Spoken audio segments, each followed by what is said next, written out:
Hello, and welcome to the first installment of Advanced Automotive Concepts Instructional Video Series. Today, we're going to be installing our Oracle brand Halo Kit into a Lexus IS300. But don't worry, all the steps taken here today will apply to any Halo Kit for any vehicle. The tools that you'll need for this installation are a Phillips screwdriver and a flathead screwdriver. Everything else is included with your Oracle Halo Kit. You'll also need a conventional oven, gas or electric, but we'll come back to that later. To begin this assembly, we're going to remove the two Phillips screws at the bottom of the headlight. Some headlights have up to 4 screws that secure the lens to the body of the headlight. Once these screws are removed, the only thing holding the lens to the body is a glue seal around the light. In order for this seal to become viscous enough to remove the lens from the body, we need to heat it. For even, consistent heating, nothing beats a conventional oven. Gas or electric, either would work fine. When placing the headlight inside the oven, we're going to do a test fit with the oven off.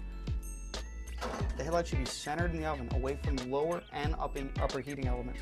It should be centered between the walls as well, so that no metal is coming in contact with the plastic that could damage or warp the plastic.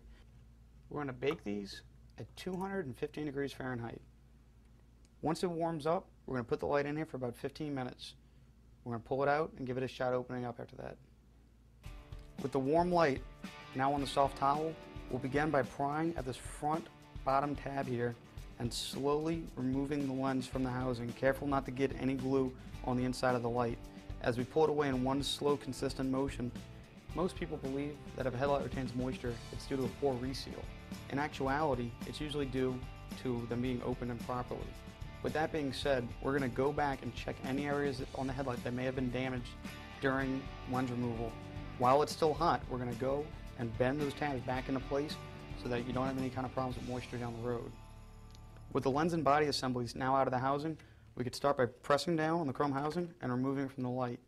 If you plan to paint these chrome housings, now's a good time to do so. And since the customer did order these to be painted black, we're going to bring them over to the paint shop and show you how we spray them.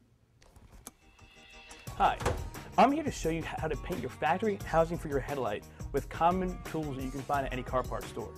Here at AAC, we use a paint gun. Now, unfortunately, most of our customers won't have access to a paint gun. So I'm going to show you how you can paint your headlight housing with a can of black spray paint, a can of gray primer, as well as sandpaper that you're able to find at the same store. Okay, the first step of painting your housing for your headlight is prep work. Now, in order to get the paint to stick to your headlight of your housing, what most people are going to want to do is take your sandpaper that you bought earlier and scuff down the inside and all the areas of the headlight housing so when you paint, everything sticks. Now here at AAC, instead of using the sandpaper, I have the option of using a blast box. After I've taken my housing out of the blast box, the next step is to prime it. Now before I do prime it, I want to make sure that all the sand and particles are off the inside of the housing. So I've already used solvents earlier to remove them, but to make sure, I have a cloth here I'm going to wipe everything down with and make sure it is smooth. Now once that is done, I have a paint booth here. And if you don't have a paint booth, spray somewhere where there's no dust particles and you can let it dry, for a period of time. And after you have that, my next step is to use a can of gray primer. The reason why I want to use gray is I'm painting the headlight black. So therefore I want the black paint to stand out. So after I shake it up and make sure that the can is rattled correctly, I'm going to begin spraying. Now I would stay back about 10 to 12 inches and make sure my coats are even. The key is do many light coats and not heavy coats. And now that I let my primer dry, I've let it dry for about 15 minutes. It's now time to apply our paint. Now today I've chosen black. You can paint it any color you wish. But since I'm doing it on a black car, I'm using black paint. Same way that you did your primer, make sure the can is shaken up, and then apply small, even coats about 10 to 12 inches from the back of the housing. The key is to do very light coats instead of heavy coats. The reason that is doing light coats allows the paint to stick without dripping. Heavy coats allows the paint to drip and not fully cure. Now that the paint's been given time to dry, we can go and install our rings. Each one of these Oracle rings is specifically made for each individual vehicle, so the shape and contour should match the shape and contour of the headlight. We'll begin by installing the high beam ring. We'll simply slide it right into place.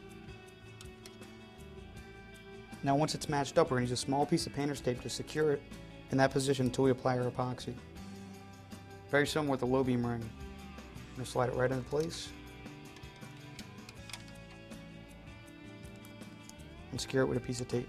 This step varies slightly between each vehicle, so refer to the instruction manual that came with your Oracle Halo kit when you approach this step.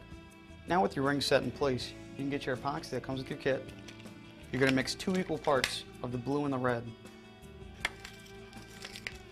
There's a small applicator here. When you mix the 2 parts, you're going to add small dabs of epoxy right behind the silicone ends on either ring.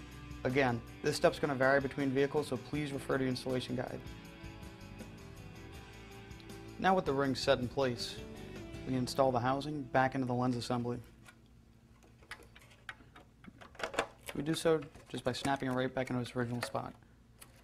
These wires that are going to go to the inverter are going to be routed through the back parking lot hole of the housing. We'll drop these in, just thread them right out the back. Now with that completed, the housing's ready to go back into the oven and be resealed. It's important to point out, to get a good reseal, the keys are heat and pressure. The light just came out the oven, so it's obviously already hot. Now all we have to do is apply pressure. You could do so by just laying the hot headlight down and pushing down so that all the factory glue goes back into the seal. Or you could use a couple things around the house to help you apply pressure. In this case, we'll use vice grips.